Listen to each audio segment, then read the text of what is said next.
I'm Susan Dubois. I'm an endocrinologist and I work for community care health centers. And I support this work. Mary and I have been working together for about 10 years now, working with the Texas Drive family. So I'm glad to be here today. So, Dr. Dubois, what are some common questions that you get from patients? I saw a patient this week who asked, is it too late for me? Is it too late for me to control my diabetes? And I thought it was interesting because this particular patient had had diabetes for a number of years, but she didn't have severe complications. And why would she think it was too late? It's never too late. But ideally, goal is to make it easy for people to control their sugar. So if I control it, if I diagnose it earlier before I have complications, if I keep my blood sugars and my blood pressure under control toward the beginning of my disease so I don't develop late complications, that's perfect. But it's never too late to get control. And what we're wanting, though, is to avoid making things harder. What make things harder? Advanced disease, advanced chronic kidney disease, where I might be on the dialysis machine, having an amputation.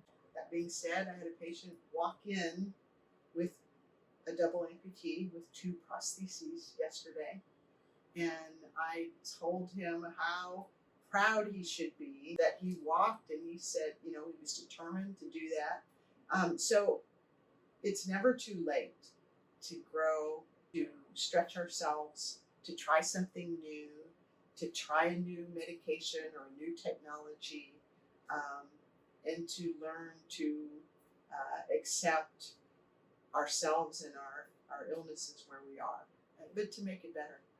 What are some other things? People are really worried about chronic kidney disease, and I don't know that we've talked a lot about that. They might have questions about, would this medicine hurt my kidneys? Um, because our kidneys and our liver help us metabolize medications, or when we're done, using those medications to rid the body of the excess, or to stop toxins from building up in us, there can be medicines that are really good for us and for our kidneys to a certain point, and then we need to stop them.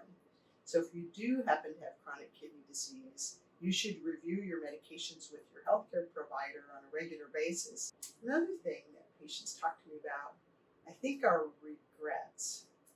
So they might say things like, if I had done something different, maybe I wouldn't be having this complication, or worrying that something I did caused this complication. And I would stress to people that some of the complications that happen to us happen whether or not we take care of ourselves. There are people who have perfect control of their diabetes over decades, and they still get neuropathy. They might have it before they're even diagnosed. You can get complications from diabetes in the pre-diabetic phase. And so it's not your fault if you get complications. You didn't ask for this chronic disease. But we know that if we control it, the likelihood of developing complications and the risk reduces. We all want to reduce our risk. Um, so I would say, we shouldn't judge ourselves about, what has happened, but always try to look forward to how can I make this better? How can I deal with this? And that's a helpful way of thinking about it. Patients will often ask me about, can I stop my medications? And that depends on where you are in your disease process, how much insulin your body can produce, how many other hormones are working or not working. We talked about it's not just insulin, but there are all these other host of things that happen to us. And so a really good example is gestational diabetes. It happens when we're pregnant, and under the hormones of pregnancy, some women get diabetes. That type of diabetes is typically pretty easy to control because most other things are intact. So we give a little insulin, or we put somebody on a diet, and their diabetes is controlled, deliver the baby, and the diabetes goes away for a time. Their risk of type 2 diabetes is still there. And over the years, they may well develop type 2 diabetes, but for the time being, it looks like things are under control. But if I have diabetes and I get pregnant, that is really hard. And so a lot of times I'll work with women who are seeing their OB-GYN, and they get real judgy about women with diabetes because they think it's important for the baby and the mom to control the sugar. And they get a lot of anxiety if the sugar's not controlled, what could happen to the baby. And so they may come off harsh to their patients. They may say, you're going to have a baby with birth defects if you don't get your blood sugar down. And it feels very judgmental, and it instills a lot of fear in the patient who's saying, but doctor, I'm doing everything I can. And so I have to do a lot of work with those patients to say, yes, do your best, but it's not your fault. And, every person's situation is different. And so we can't apply one yardstick to everybody and say, you should do it this way. So I think having those conversations and giving people the opportunity to share where they are in their illness is helpful.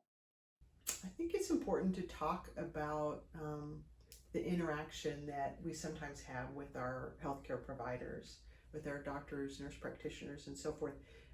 Some people feel very judged when they go into a situation.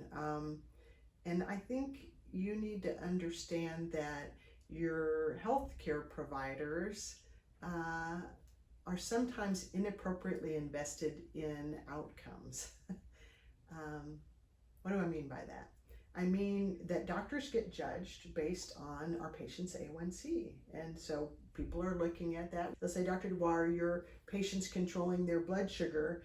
And if they're not, it reflects badly on you. And sometimes it could be on you. Maybe you're not using the right medications or being assertive enough in getting your patients on the correct therapy. So there could be some component of the provider.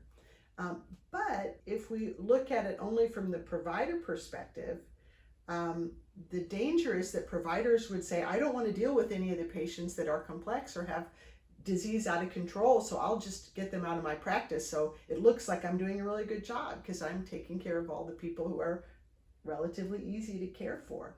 And I think we have to be aware of that.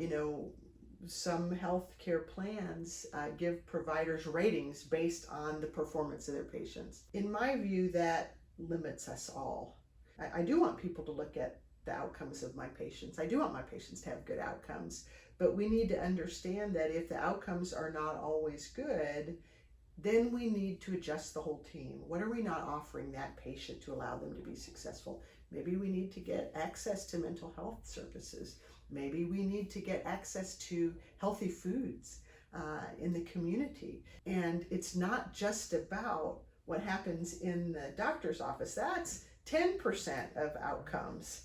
90% is all that other stuff.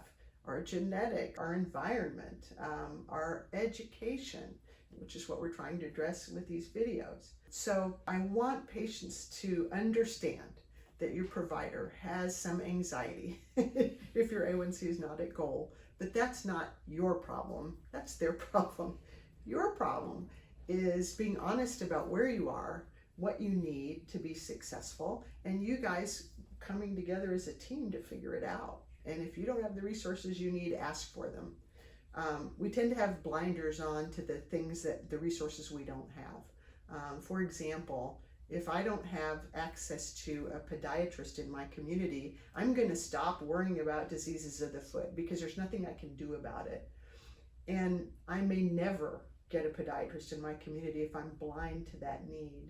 So it's through discussions with our communities, and it's through our patients telling us what they need and helping us see our blind spots where we can be more successful and live more fully with diabetes.